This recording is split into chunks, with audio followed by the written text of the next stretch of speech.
Assalamualaikum warahmatullahi wabarakatuh. Perkenalkan, kami dari kelompok 13 akan mempresentasikan tugas akhir dari mata kuliah Analisa dan Perancangan Sistem Informasi. Dari kelompok kami merancang sistem informasi dengan judul Sistem Informasi Kunjungan Harian Pasien Rawat Jalan Puskesmas.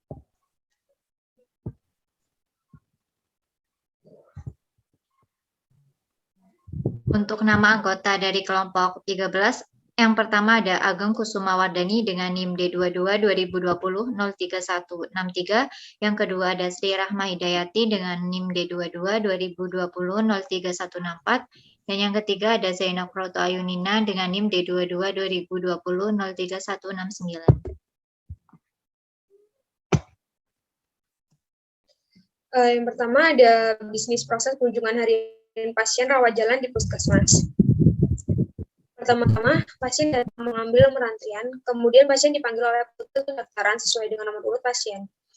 Petugas memberikan senyum, salam, sapa, atau 3S kepada pasien. Kemudian petugas menanyakan sudah pernah berobat sebelumnya. Jika belum, petugas akan meminjam kartu identitas. Untuk pasien dewasa bisa menggunakan KTP. Itu dapat diinputkan data pasien ke sistem informasi. Dan jika sudah pernah berobat, petugas meminta kartu berobat atau KIB pasien untuk melihat nama dan nomor rekam medis, lalu dicari di komputer atau di situs. Pasien diarahkan ke poliklinik yang dituju. Lalu, jika data pasien sudah terinput, maka akan langsung tersimpan di komputer. Petugas mencetak SEP atau surat eligibilitas pasien, kemudian diserahkan ke bagian poliklinik. Dokter memberikan resep obat kepada pasien untuk dilakukan pengambilan obat di bagian farmasi puskesmas. Setelah dokter melakukan pemeriksaan pada pasien, dokter menginput penyakit pasien di komputer beserta tindakan yang dilakukan. Kemudian petugas rekam medis melakukan indeksi penyakit dan tindakan untuk dibuatkan laporan.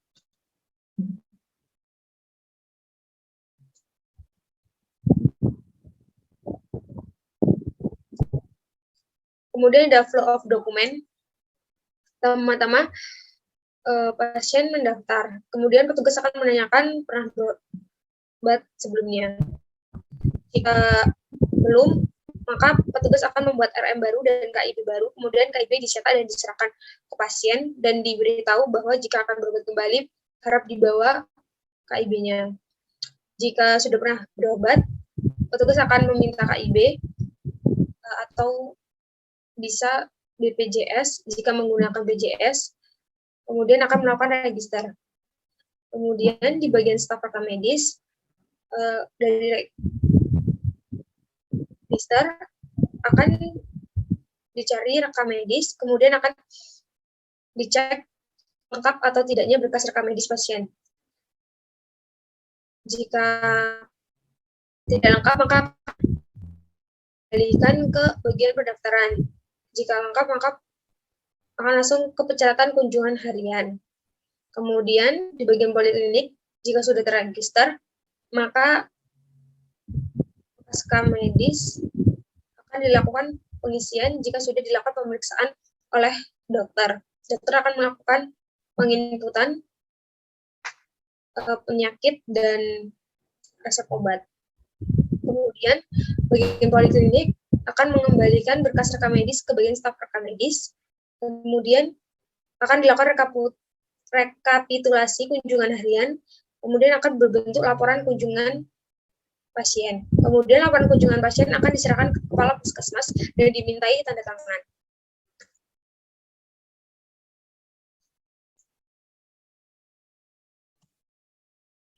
Selanjutnya ada tahapan identifikasi. Pada tahapan identifikasi terdapat beberapa tahapan, yaitu yang pertama ada identifikasi fungsi sistem, yaitu sistem informasi kunjungan harian pasien rawat jalan puskesmas adalah sistem informasi yang mengelola sistem kunjungan harian pasien puskesmas rawat jalan.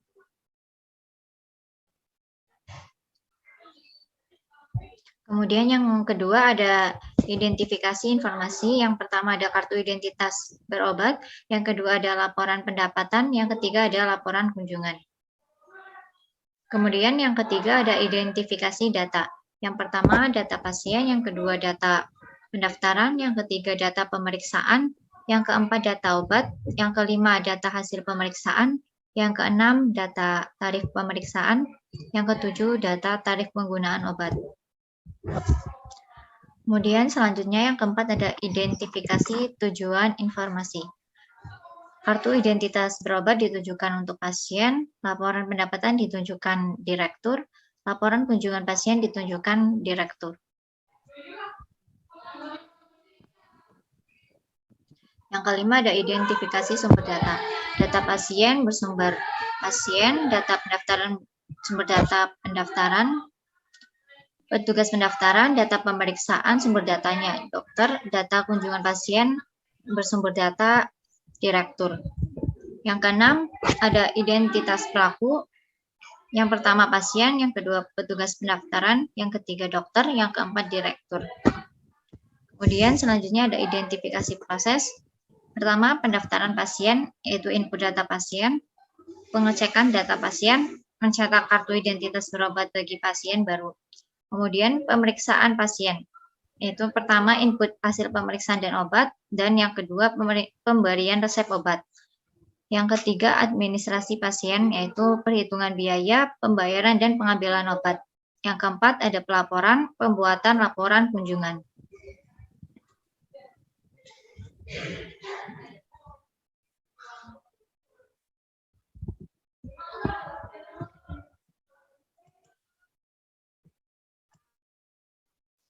Analisis kebutuhan fungsional dan non-fungsional.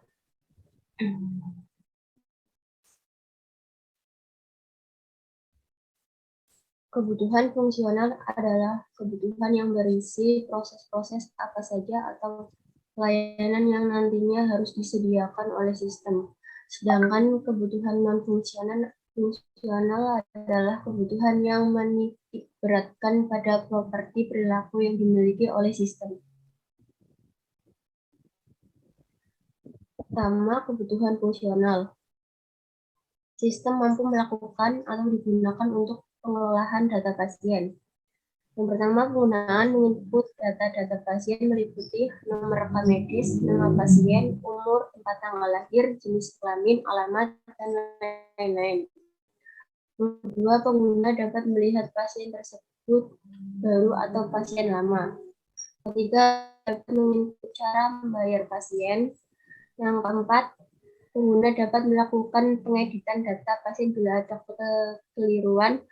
Yang kelima, pengguna dapat menginput hasil pemeriksaan dan obat yang tertulis pada DRM. Sistem mampu melakukan atau digunakan untuk menghasilkan informasi pasien.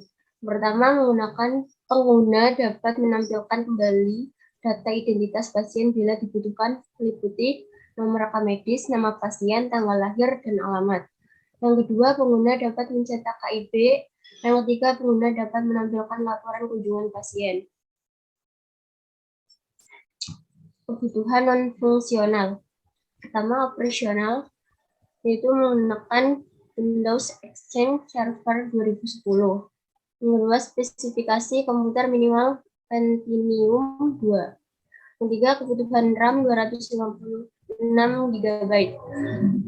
Yang keempat, kebutuhan harddisk 20 GB. Yang kelima, printer dan komputer info. Kemudian keamanan. Pertama, sistem aplikasi dan database dilengkapi username dan password. Yang kedua, pada ruangan pendaftaran dilengkapi dengan CCTV dan AC. Informasi. Yang pertama, digunakan menampilkan data pasien baru dan lama. Yang kedua, digunakan untuk menampilkan kunjungan pasien di pendaftaran. Terakhir, kinerja, yaitu pertama, waktu pendaftaran pasien setiap harinya hanya sampai 12 jam. Dua, kuota pendaftaran setiap harinya 200 pasien.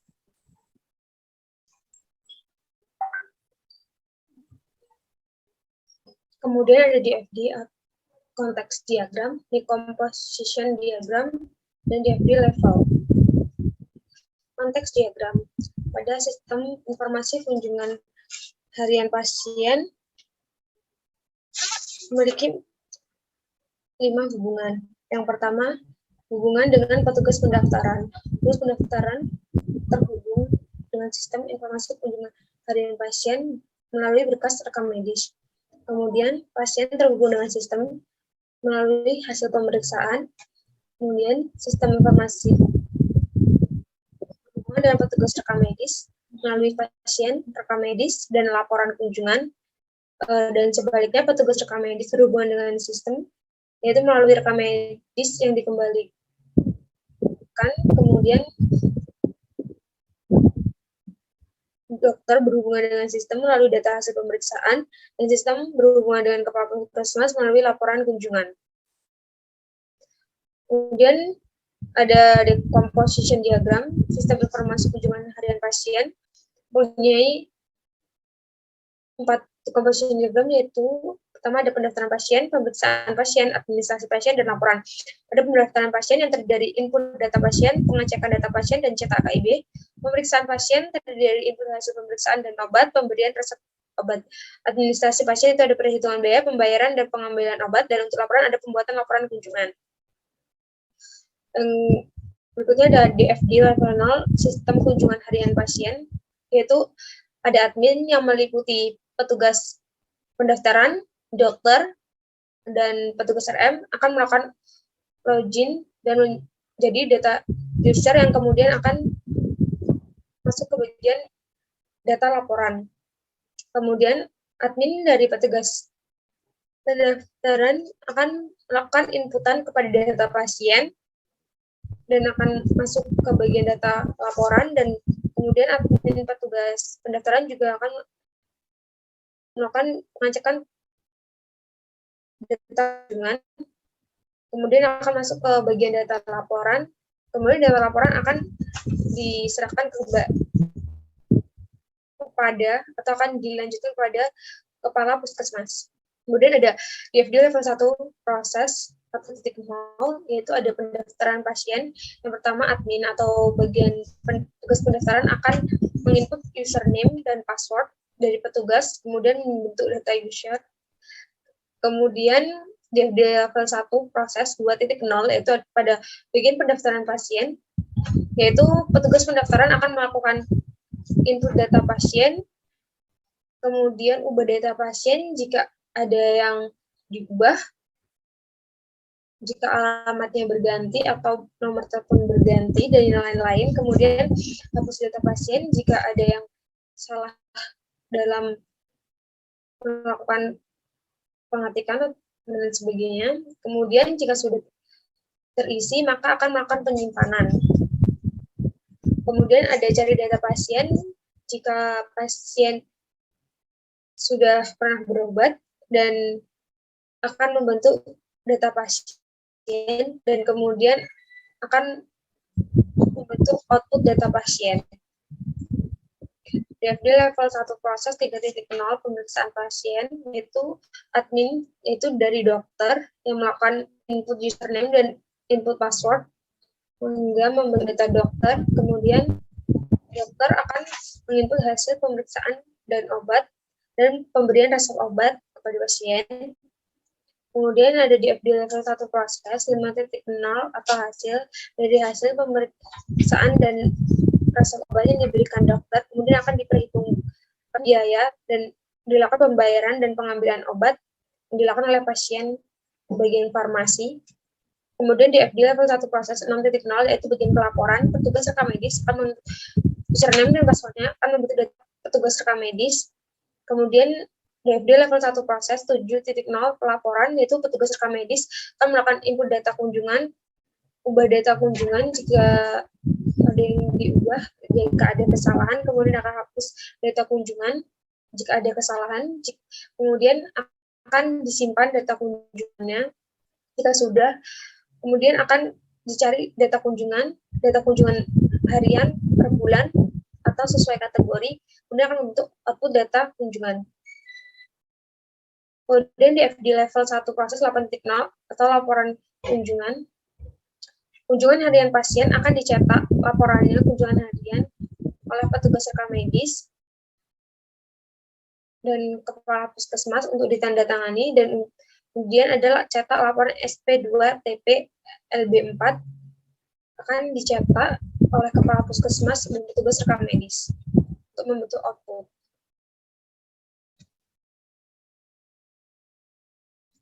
Untuk use case, diagram use case menjelaskan sebuah interaksi antara satu atau lebih aktor dengan sistem yang akan dibuat. Diagram use case digunakan untuk mengetahui fungsi apa saja yang ada di dalam sebuah sistem dan siapa saja yang berhak menggunakan fungsi-fungsi tersebut. Melakukan login, yaitu bagian mengelola data pasien, mengelola data kunjungan, dan mengelola laporan kunjungan. Untuk mengelola data pasien, di sini ada pasien sebagai pelaku, yaitu mendaftar, kemudian ada petugas pendaftaran, yaitu meregister data pasien, menentukan poli kunjungan, dan menginput data kunjungan pasien. Kemudian untuk mengelola data kunjungan, yaitu ada pelakunya petugas rekam medis, yaitu mencari berkas rekam medis pasien, mencatat data kunjungan harian, dan merekapitulasi kunjungan harian yang akan diserahkan ke bagian kepala puskesmas untuk membentuk sebuah laporan kunjungan.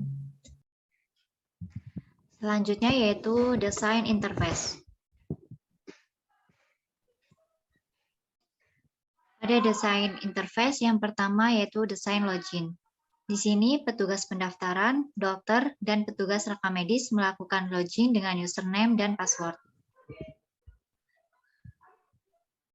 Kemudian yang kedua ada desain pendaftaran pasien, yaitu memasukkan atau mengetikkan nomor rekam medis atau nama atau tanggal lahir pasien supaya mengetahui pasien tersebut termasuk pasien baru ataupun pasien lama. Kemudian yang selanjutnya terdapat desain input kartu berobat. Jika pasien baru, maka petugas pendaftaran akan melakukan input kartu berobat yang terdiri dari nomor rekam medis, nama lengkap, tanggal lahir, jenis kelamin, dan alamat. Kemudian akan disimpan dan dicetak kartu berobatnya. Kemudian selanjutnya terdapat desain registrasi pasien rawat jalan. Jika pasien lama, maka bisa langsung menuju formulir registrasi rawat jalan. Petugas akan menuliskan nomor registrasi, tanggal registrasi, kemudian nomor rekam medis, nama pasien, tanggal lahir, alamat, jenis kelamin, keluhan, poli, dan jenis pembayaran, kemudian disimpan. Kemudian jika petugas sudah melakukan registrasi, maka akan membentuk sebuah laporan kunjungan harian pasien. Kita bisa mengetikkan pada tanggal kunjungan, yaitu tanggal berapa sampai tanggal berapa yang akan dicari. Kemudian akan muncul tampilan seperti berikut.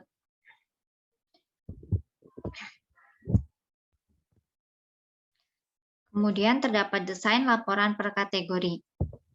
Pada desain laporan per kategori, terdapat beberapa kategori yang dapat ditampilkan, yaitu seperti jenis kelamin, wilayah, cara bayar, dan poli.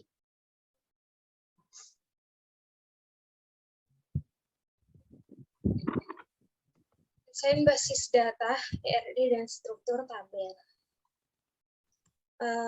Yang pertama ada ERD, yaitu ada entitas user, dengan atributnya ada ID user dan nama user dengan relasi input kepada pasien, kepada entitas pasien, dan pasien memiliki atribut, yaitu ada nomor rekam medis sebagai primary key, nama pasien, jenis kelamin, tempat lahir, tanggal lahir, umur, alamat, nomor telepon, dan nomor BPJS, kemudian direlasi ke bagian entitas petugas rekam medis yang memiliki atribut dengan primary key, yaitu NIP, kemudian ada nama atribut selanjutnya, ada nama petugas, tempat lahir,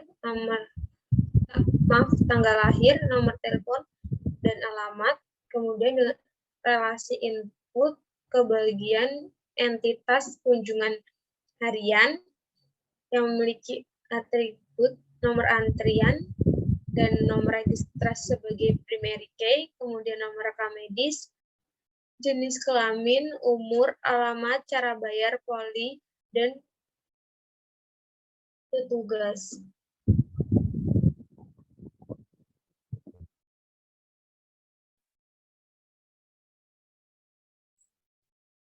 Struktur tabel.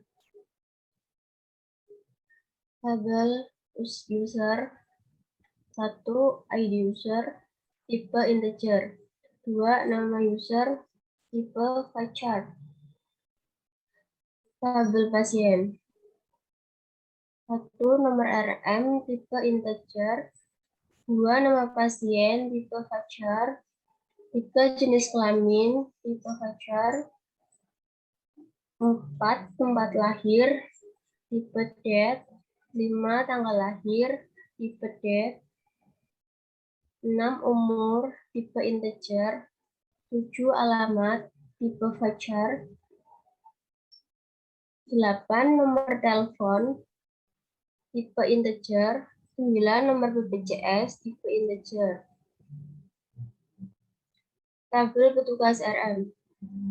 Pertama, NIP, tipe integer. 2. Nama petugas, tipe varchar. 3. Tanggal lahir, tipe integer. 4. Nomor telepon, tipe integer. 5. Alamat, tipe varchar. Tabel petugas. 1. Nomor antrian, tipe integer. 2. Nomor register, tipe varchar. 3. Nomor RM, tipe integer. 4. Jenis kelamin, tipe varchar. 5. Umur, tipe varchar. 6. Alamat, tipe varchar. 7. Cara bayar, tipe varchar. 8. Poli, tipe varchar. 9. Tugas, tipe varchar.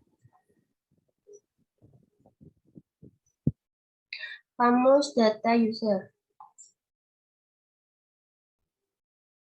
Kamus user.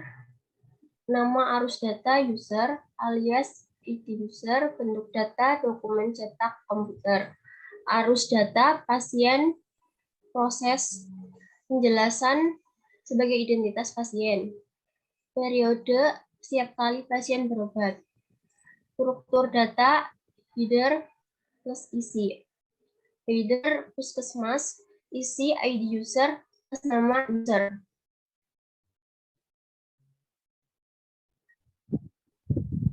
Next.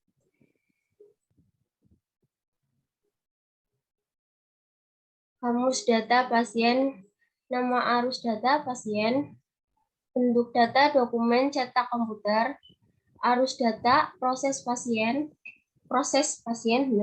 penjelasan sebagai catatan informasi data pasien, periode setiap kali pasien berobat, struktur data header plus isi. Header puskesmas, isi nomor RM, plus nama pasien, plus jenis kelamin, plus tempat lahir, plus tanggal lahir, plus alamat, plus umur, plus alamat, plus nomor telepon, plus nomor BPJS. Next. Kamus data petugas RM. Nama arus data petugas RM alias data petugas RM, bentuk data dokumen cetak komputer, arus data proses pasien, penjelasan untuk catatan data pendaftaran, periode setiap kali pasien berobat, struktur data header plus isi, header puskesmas, isi NIP plus nama petugas plus tanggal lahir plus nomor telepon plus alamat. Kamus kunjungan harian. Nama arus data kunjungan harian alias kunjungan harian, bentuk data dokumen cetakan komputer, arus data proses pasien, penjelasan sebagai catatan informasi data petugas, periode setiap kali pasien berobat, struktur data header plus isi, header puskesmas, isi nomor antrian plus nomor register plus nomor RM plus jenis kelamin plus umur plus alamat plus cara bayar plus poli plus petugas.